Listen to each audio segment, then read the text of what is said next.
오늘은 이 본문의 말씀을 중심으로 새 언약이라는 제목으로 하나님의 말씀을 나누도록 하겠습니다. 매일 성경 이 큐티 본문에 의하면 사실 앞뒤로 본문의 내용이 조금 더 추가되어 있습니다. 그래서 23절에서 40절까지의 말씀인데 시간 관계상 봉독은 오늘 우리가 읽은 내용만 읽고 제가 설교 중에 이 내용을 첨가하도록 하겠습니다. 우리는 어제까지 하나님께서 이 북이스라엘을 다시금 돌아오게 하겠다라는 약속의 말씀을 들었습니다. 그리고 이어서 이제 오늘 주시는 이 말씀을 통해서 남유다도 하나님께서 돌아오게 할 것이다 라는 약속의 말씀을 하고 있는 것을 이 맥락 가운데 발견할 수가 있습니다. 우리가 읽진 않았지만 23절을 보시면 만군의 여호와 이스라엘의 하나님께서 이와 같이 말씀하시니라. 내가 그 사로잡힌 자를 돌아오게 할 때에 그들이 뭐라고 말합니까? 유다 땅과 그 성읍들에서 다시 이 말을 쓰리니 곧 의로운 초소요 거룩한 산이요 여호와께서 내게 복 주시기를 원하노라 할 것이며 라고 하면서 이제 유다라는 지명을 거론하시고 북이스라엘과 남유다 모두를 하나님께서 다시금 회복시키시고 돌이키게 하시고 부르실 것이다 라는 하나님의 약속의 말씀을 이어서 하고 계십니다. 여러분, 이 말씀, 이 예레미야의 이 말씀을 만약에 바벨론 포로로서 이 이스라엘 백성들이 읽었다면 이제 어떤 마음이 들겠습니까? 사실은 이 여기까지 오는 동안 예레미야가 했던 그 수많은 경고와 이 심판의 말씀이 자신들의 삶과 이스라엘의 역사를 통해서 철저하게 증명이 되고 성취된 것 아닙니까? 하나님의 말씀을 떠나 살던 남유다 그리고 북이스라엘이 하나님의 경고와 심판대로 나라를 잃고 성전을 잃고 포로가 되어서 이제 언약이 깨트려져 버린 존재로서 살아가고 있을 때 얼마나 그것이 후회가 되고 하나님의 말씀이 맞았구나, 예레미야의 경고가 맞았구나 라는 이 생각이 들었겠죠. 그런데 이제 이 예레미야 후반부 이 지점에 들어오면서 하나님께서 다시금 남유다와 북이스라엘 모두를 회복시키겠다라는 하나님의 회복의 메시지가 들리기 시작하는 거죠. 그럴 때 이스라엘 백성들 마음 가운데 어떤 마음이 들겠습니까? 하나님께서 우리를 부르셨고 우리를 부르신 다음에 하나님의 율법을 주셨고 그 율법을 중심으로 언약 관계가 되었는데 결국은 이 긴 역사 가운데 이 북이스라엘과 남유다가 모두 하나님의 말씀을 청종하지 않아서 결국에는 성전이 회파되고 나라가 사라지고 포로가 되었습니다. 이제 그런 상황을 마주한 이스라엘 백성들에게 희망이 있을까요? 언약도 깨져버렸고 나라도 잃어버렸고 하나님을 만나는 유일한 접촉 장소인 성전도 회파되었습니다. 이제 그들에게 어떤 희망이 있겠습니까? 언약이 깨져버린 그것이 성취되어 있는 이 상황을 바라볼 때 사실은 큰 절망 가운데 하나님께서 이제 회복시키겠다고 말씀하시고 하나님께서 돌이키게 하시겠다고 하시는데 그것이 과연 지금 포로 상태에 놓여 있는 이 글을 읽고 있었던 1차 독자들에게는 이 말씀이 어떤 식으로 다가왔을까요? 바로 그런 상황과 지점에서 오늘 우리가 봉독한 하나님의 말씀이 이어지는데 그것은 바로 놀랍게도 하나님께서 새 언약을 말씀하고 계신다는 겁니다. 하나님께서 새 언약을 다시금 그들의 백성에게 갱신시키듯 말씀하고 있는 것이 오늘 본문의 내용입니다. 여러분 31절을 다시 한번 보십시오. 여호와의 말씀이니라. 보라, 날이 이르리니 내가 이스라엘 집과 유다 집에 새 언약을 맺으리라. 이스라엘 집, 북이스라엘과 남유다 하나님의 택함 받은 이 이스라엘 전체 백성들을 내가 다시 무엇으로 묶겠다고 말씀하십니까? 새 언약으로 묶겠다고, 다시금 그들과 언약을 맺겠다고 하나님께서 말씀하십니다. 여러분, 여기서 말하는 이 새 언약이라는 이 단어 자체는 구약 성경을 통틀어서 이 예레미야 31장 31절에서만 유일하게 한 번 나오는 단어입니다. 그렇기 때문에 이 언약이라는 말과 새 언약이라는 말이 우리 가운데 이렇게 탁 나왔는데, 이제 제가 말씀을 통해 나누겠지만 전체적인 구약 가운데 나와 있는 언약들과 이 새 언약은 어떻게 다르며 어떤 관계가 있으며, 나중에 예수 그리스도의 새로운 지평 안에서 이 새 언약은 어떻게 해석되는지를 이제 저는 말씀드리려고 합니다. 어쨌든 새 언약을 맺겠다고 말씀하시면서 그 새 언약의 차별점을 32절에서 이렇게 말씀하십니다. 이 언약은 내가 그들의 조상들의 손을 잡고 애굽 땅에서 인도하여 내던 날에 맺은 것과 같지 아니할 것은 내가 그들의 남편이 되었어도 그들이 내 언약을 깨트렸음이라 여호와의 말씀이니라. 이 언약은 새 언약을 얘기하는데, 이 새 언약에 대조되는 언약으로 너희들의 조상들이 이집트에서 탈출하면서 맺었던 언약과는 다른 언약이다라고 말하고 있습니다. 여러분, 조상들의 손을 잡고 애굽 땅에서 인도하여 내던 날에 맺은 언약이 뭡니까? 소위 이 시내산 앞에서 맺었던 그 모세와 이스라엘 백성이 하나님과 맺었던 소위 시내산 언약 아닙니까? 그 시내산 언약에서 하나님께서는 이스라엘 백성과 언약 관계를 맺으시고 율법을 주시죠. 가장 대표적인 이 십계명과 기타 많은 법으로서 하나님은 이스라엘 백성과 언약 관계로 들어가십니다. 그런데 그들이 받았던 이 옛 언약으로 통칭되는 시내산에서 받은 언약은 깨트려졌다라고 말합니다. 그들이 내 언약을 깨트렸음이라. 여러분, 이스라엘 전체의 유구한 역사 가운데서도 이 언약은 깨트려졌고, 출애굽기 역사 안에서만 봐도 출애굽기 30장부터 32장까지 이어지는 이야기 가운데 어떤 말씀이 있습니까? 시내산에서 모세가 율법을 받는 기간 동안에 이스라엘 백성들이 금송아지를 만들어서 그 첫 번째 받은 돌판에 새겨진 언약판이 어떻게 됐습니까? 깨트려지지 않았습니까?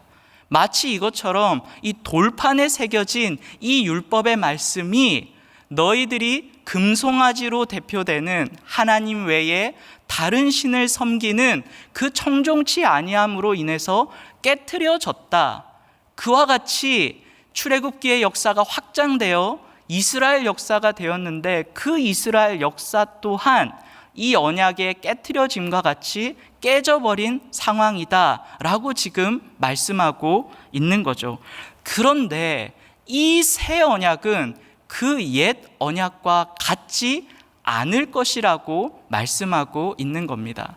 여러분, 그렇다면 옛 언약이라고 불리는 이 시내산에서 맺은 언약과 지금 이 예레미야 31장 31절에서 말하는 새 언약과는 어떤 관계가 있을까요? 오늘은 이 본문 안에 깊이 들어가면서도 우리가 이 언약이라는 개념을 다시 한번 이 새벽에 생각했으면 좋겠습니다. 사실 여러분, 이 언약이 뭡니까? 언약은 성경 안에서 하나님과 하나님의 백성이 맺은 관계를 얘기합니다. 하나님께서 어떤 백성을 부르셨고 그 백성과 관계 속으로 들어가셨습니다. 그런데 그 관계의 형식이 법률적인 형식으로 굉장히 강력한 모습으로 형성되어 나타나 있는 거죠. 여러분, 신명기서가 뭡니까? 20세기에 이제 많은 근동학자들이라든지 이 학자들이 발견해낸 것이 고대 근동의 조약의 형식처럼 신명기의 내용의 형식이 구조화되었다라고 말하고 있지 않습니까? 그렇기 때문에 하나님이 이스라엘 백성과 맺은 것은 언약인데, 그 언약은 하나님과 백성과의 관계이고 그 관계는 법률적 형식을 띠고 있어서 매우 강력한 어떤 구속력을 가지고 있고, 하나님은 이스라엘과 그 관계를 맺을 때 당시 이스라엘 백성들이 이해하기 쉽도록 고대 근동 가운데 존재했던 조약의 형식으로 하나님께서 이스라엘 백성과 강력한 구속력을 갖는 관계로 들어가셨다라는 것을 우리가 알 수가 있습니다.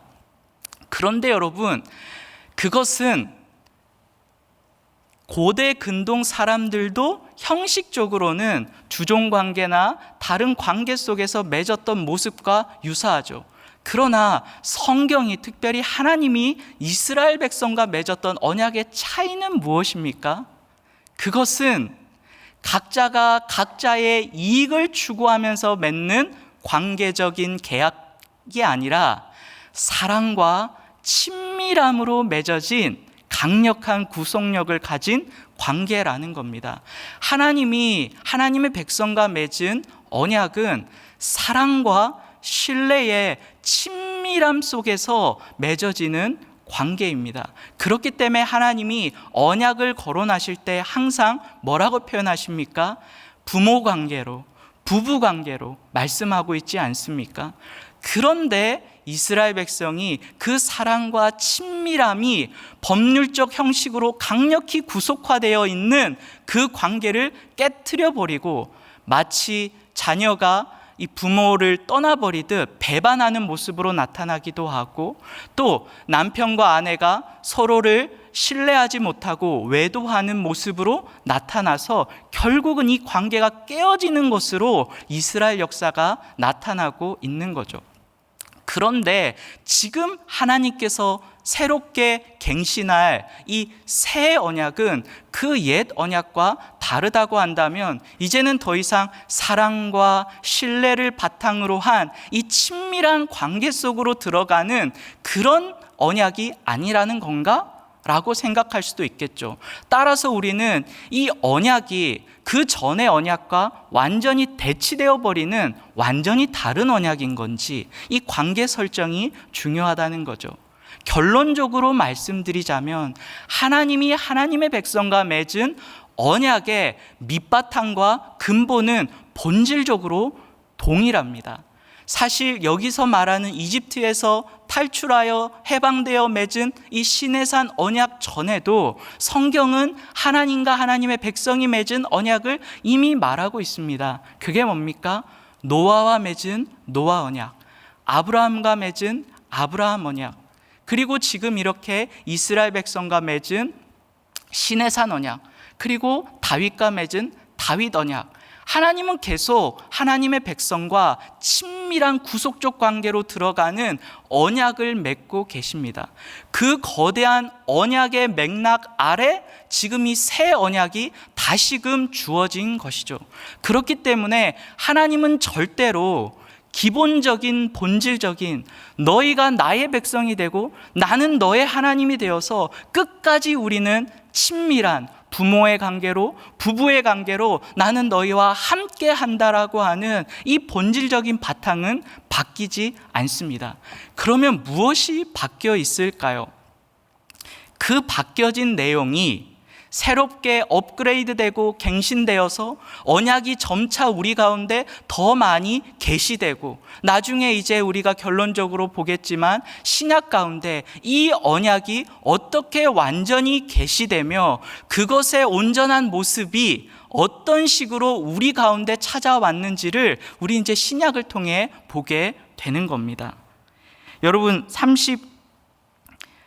33절을 보십시오. 33절을 보시면, 그러나 그날 후에 내가 이스라엘 집과 맺을 언약은 이러하니, 새 언약을 얘기합니다. 곧 내가 나의 법을 그들의 속에 두며 그들의 마음에 기록하여 나는 그들의 하나님이 되고 그들은 내 백성이 될 것이라. 여호와의 말씀이니라. 여러분, 여기서 새 언약의 특징이 나옵니다. 그것은 뭐냐면, 내가 나의 법을 그들의 속에 두며 그들의 마음에 기록한다라고 하고 있습니다. 여러분, 그렇다면 시내산 언약과의 차이점이 뭡니까? 시내산 언약은 하나님께서 법을 주실 때 돌판에 기록해서 주셨습니다. 그런데 지금 이 새 언약은 하나님께서 어디에다가 새겨서 주신다고 합니까? 마음에 기록해서 주신다고 합니다.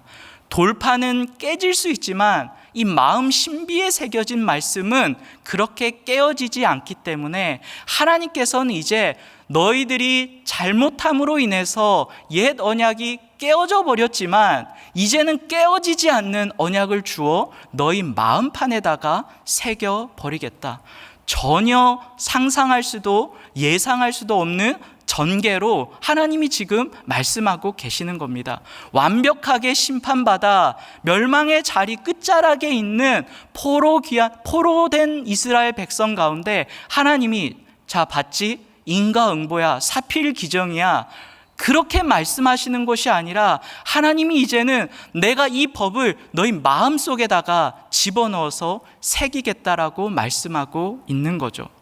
하나님이 더 적극적으로 이 언약 관계 속으로 들어오셔서 누가 더 강력한 책임을 지며 이 언약을 이루겠다고 하시는 겁니까?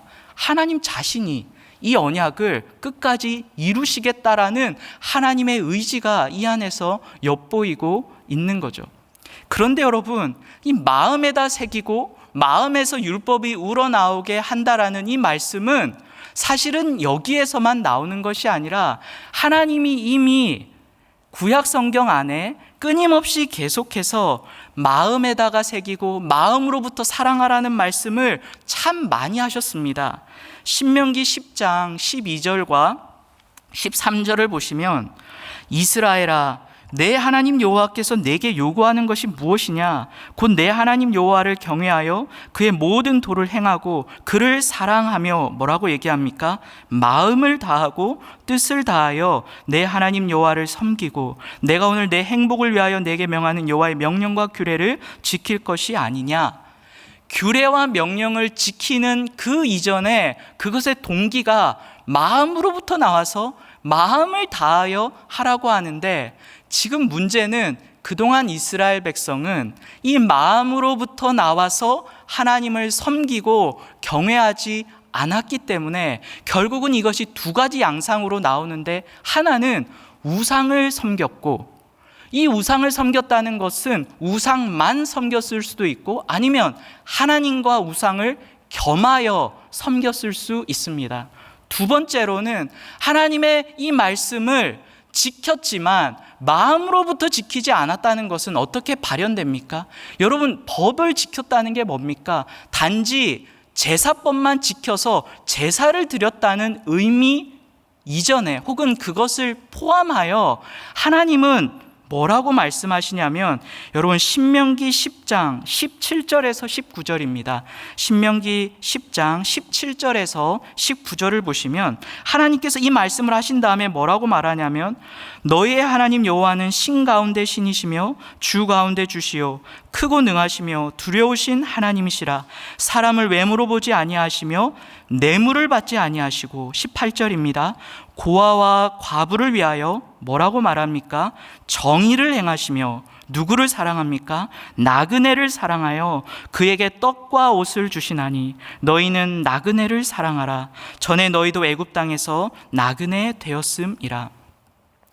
여러분, 율법을 지킨다는 것은 단지 제사법만 지키는 예배적 행위로만 나오는 것이 아니라 마음으로부터 하나님을 사랑하여 하나님의 규례와 율례를 청종한다는 것은 하나님만을 유일하게 경배하고 예배한다는 뜻이고, 그것이 우리 삶 가운데 흘러나올 때 하나님의 백성으로서 하나님의 정의를 실현하는 것으로 흘러나와야 되며, 그 하나님의 정의를 실현함에 있어서는 가장 약자들에게 대하는 모습을 통해서 하나님의 정의가 실현되고 있는지를 확인할 수가 있다라는 겁니다. 고아, 과부, 나그네, 가장 약자에게 너희는 지금 어떻게 대하고 있느냐?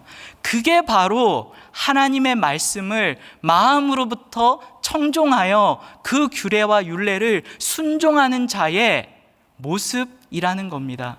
지금 이스라엘 백성은 이 두 가지를 다 놓쳐버렸다는 것이죠. 하나님께서는 그런데요, 이렇게 완전히 실패로 끝난 이 이스라엘 백성에게 뭐라고 얘기하시냐면, 하나님 마음을 강조하셨습니다. 그런데 이 새 언약에서의 차이점은 뭐냐면, 여러분, 마음으로 지키려고 한 많은 이스라엘 백성들도 있었겠죠.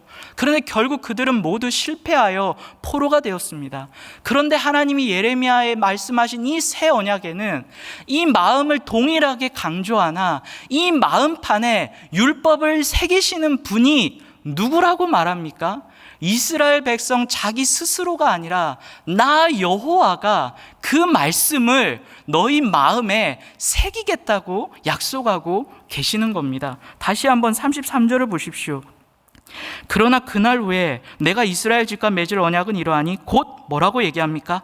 내가 나의 법을 그들의 속에 두며 내가 그들의 마음에 기록하겠다. 하나님께서 이스라엘 백성들의 마음판에 하나님의 말씀을 기록하여 마음에 기록되어 있기 때문에 마음으로부터 흘러나오는 모든 삶의 양태를 통해서 하나님의 율법이 성취되도록 하겠다고 말씀하고 있는 거죠. 여러분, 이것을 통해서 우리는 계시되는, 완전히 비추어져 새로운 지평에서 볼 이 새 언약, 즉 예수 그리스도 안에 성취될 언약의 특징이 무엇인지를 우리는 더 확실히 알 수 있습니다. 그게 뭡니까? 언약은 처음부터 끝까지 은혜로 시작돼서 은혜로 끝난다는 겁니다. 결론적으로 얘기하자면 하나님이 이스라엘 백성들에게 주신 모든 언약은 법률적 구속관계로 서로가 서로에게 해야 될 의무와 책임이 담겨 있지만, 그 밑바탕의 본질상, 본성상 이 모든 언약은 은혜로만 가능한 은혜 언약이라는 겁니다. 그 은혜 언약이 이 새 언약, 계시가 점진적으로 드러나면서 더 강력하게 우리에게 보여지고 있다는 거죠.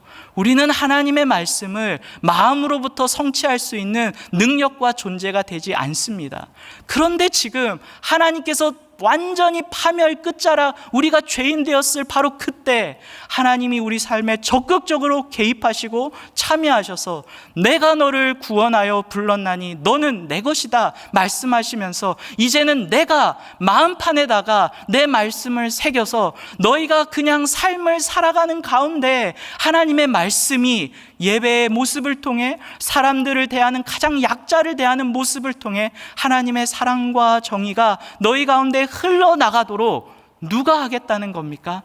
내가, 하나님이 하시겠다고 약속하고 있는 겁니다.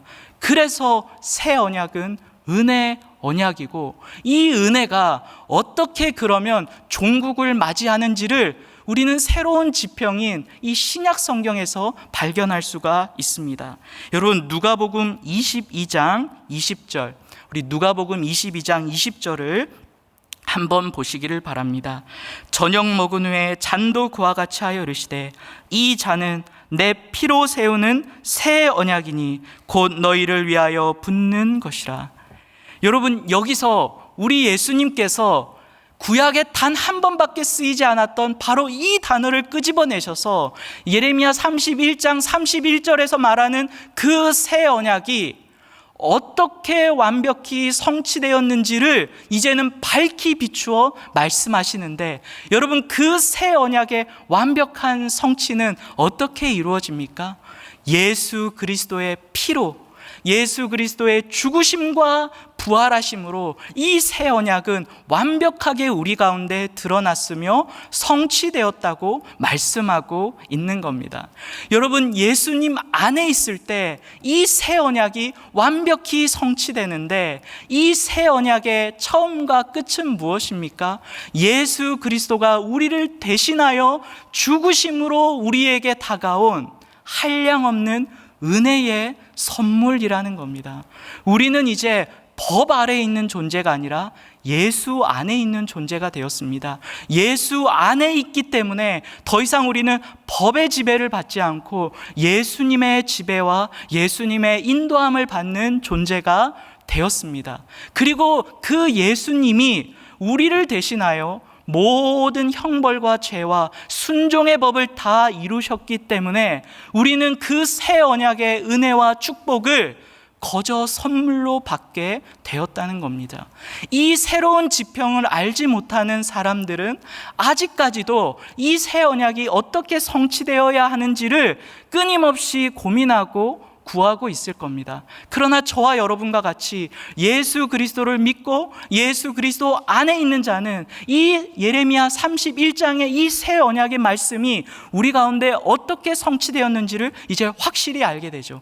예수 안에 예수님의 죽으심과 부활하심으로 이 언약이 성취되었고, 그 언약의 핵심에는 예수님의 죽으심으로 인한 은혜가 우리 가운데 충만히 흘러 들어오는 것으로 깨달아진다는 겁니다. 은혜로 구원받았고, 그리고 성령께서 은혜 받은 자에게 찾아오셔서 이제는 이 마음에 하나님의 말씀을 새겨주셔서 도저히 하나님 뜻대로 살 수 없는 우리가 어떻게 살 수 있습니까? 성령의 도우심으로 하나님의 말씀을 우리 마음판에 새겨짐으로 행할 수 있게 된 존재가 되었다는 거죠. 우리는 여전히 구약 성도와 같이 연약한 육체를 가지고 있는 죄인이지만 이 예수 그리스도가 이루신 완벽한 새 언약 아래서 우리는 은혜로 구원받았고, 이제는 성령께서 여러분을 끝까지 인내하시면서 마지막까지 여러분이 하나님의 형상을 닮은 예수 그리스도의 충만한 단계에 이르기까지 저와 여러분을 인내하심으로 인도해 주실 겁니다. 오늘 이 은혜를 기억하고 우리가 언약 안에서 깨어지지 않는 존재가 되었다는 것을 감사하면서 하나님의 은혜를 기억하고 하나님의 은혜 가운데 하나님의 은혜를 붙잡고 살아가는 저와 여러분이 되시기를 주님의 이름으로 축복합니다. 우리 시간 받은 말씀을 가지고 한번 기도했으면 좋겠습니다. 여러분, 우리는 언약을 지키는 존재가 아니라 언약을 완성하신 그리스도 예수 안에 있는 존재입니다. 우리가 구해야 될 것은 언약을 끊임없이 지키려고 하는, 그래서 실패하고 좌절하는 나를 바라보는 것이 아니라 내가 죄인 되었을 때 나를 아무 조건 없이 찾아오셔서 나와 새 언약을 맺으신 그 놀라운 하나님의 은혜를 기억하여 성령의 도우심을 받아 오늘도 하나님을 더욱 사랑하고 하나님의 언약 안에 있기를 구하는, 그 은혜를 구하는 백성 되기를 소망합니다. 여러분, 너무 힘들게 인생을 살지 마시고 하나님 앞에 나와 그 무거운 짐을 내려놓고 오늘도 나를 위해 죽으시고 부활하신 주님께서 여러분 가운데 계십니다. 언약을 성취하신 주님 안에서 평강을 누리시고 그 주님 안에 거하기를, 또 주님 안에 거함을 감사하는 복된 하루 되시기를 바랍니다. 다 함께 기도하시겠습니다. 하나님 우리 아버지,